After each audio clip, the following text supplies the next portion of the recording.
തെരുവുനായ കേസിൽ സുപ്രധാന ഉത്തരവുമായി സുപ്രീംകോടതി. അപകടകാരികളായ നായ്ക്കളെ കൊലപ്പെടുത്താൻ സുപ്രീംകോടതി അനുമതി നൽകി. നിർദ്ദേശം നടപ്പിലാക്കുന്ന ഉദ്യോഗസ്ഥർക്കെതിരെ ക്രിമിനൽ നടപടി എടുക്കരുതെന്നും കോടതി നിർദ്ദേശിച്ചു. നിലവിലുള്ള ABC കേന്ദ്രങ്ങൾ നിലവാരമില്ലാത്തതാണെന്ന് മുൻ കേന്ദ്രമന്ത്രി മനേകാ ഗാന്ധി പ്രതികരിച്ചു. രാജ്യത്തെ തെരുവുനായ ആക്രമണങ്ങളുടെ കണക്ക് നിരത്തിയാണ് സ്വമേധയാ എടുത്ത കേസിലെ സുപ്രീം കോടതിയുടെ വിധി. ABC ചട്ടങ്ങൾ കർശനമായി പാലിക്കണം. വീഴ്ച വരുത്തിയാൽ ഉദ്യോഗസ്ഥർക്കെതിരെ കോടതി അലക്ഷ്യ നടപടിയെടുക്കും. അപകടകാരികളായ നായ്ക്കളെ കൊല്ലാം. നിർദ്ദേശങ്ങൾ നടപ്പിലാക്കുന്ന ഉദ്യോഗസ്ഥർക്കെതിരെ നടപടി സ്വീകരിക്കരുത്. തെരുവുനായ്ക്കളെ പിടികൂടിയിടത്ത് തിരികെ തുറന്നുവിടരുത്.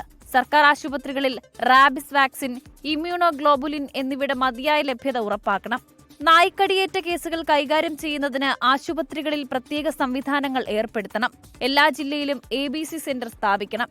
ദേശീയപാതകളിലും എക്സ്പ്രസ് വേയിലും മൃഗങ്ങളുടെ സാന്നിധ്യം ഒഴിവാക്കാൻ ദേശീയപാത അതോറിറ്റി നടപടിയെടുക്കണം തുടങ്ങിയവയാണ് കോടതിയുടെ നിർദ്ദേശങ്ങൾ.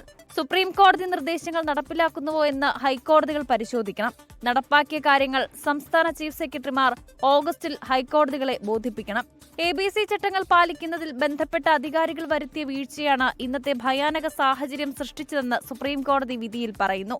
നിലവിലുള്ള ABC കേന്ദ്രങ്ങൾ നിലവാരമില്ലാത്തത് എന്നായിരുന്നു കോടതി വിധിയിൽ മുൻ കേന്ദ്രമന്ത്രി മനേകാ ഗാന്ധിയുടെ പ്രതികരണം.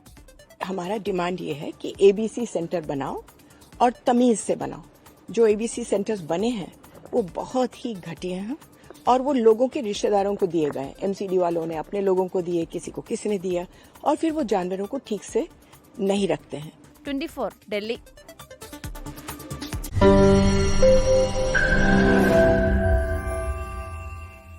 ലോകത്തെവിടെയായാലും ഏത് സമയത്തും 24 വാർത്തകളും ഓഗ്മെന്റഡ് റിയാലിറ്റി പാക്കേജുകളും എക്സ്പ്ലെയിനറുകളും വിശദമായി കാണാൻ ഞങ്ങളുടെ YouTube ചാനൽ നിങ്ങൾക്ക് സബ്സ്ക്രൈബ് ചെയ്യാം.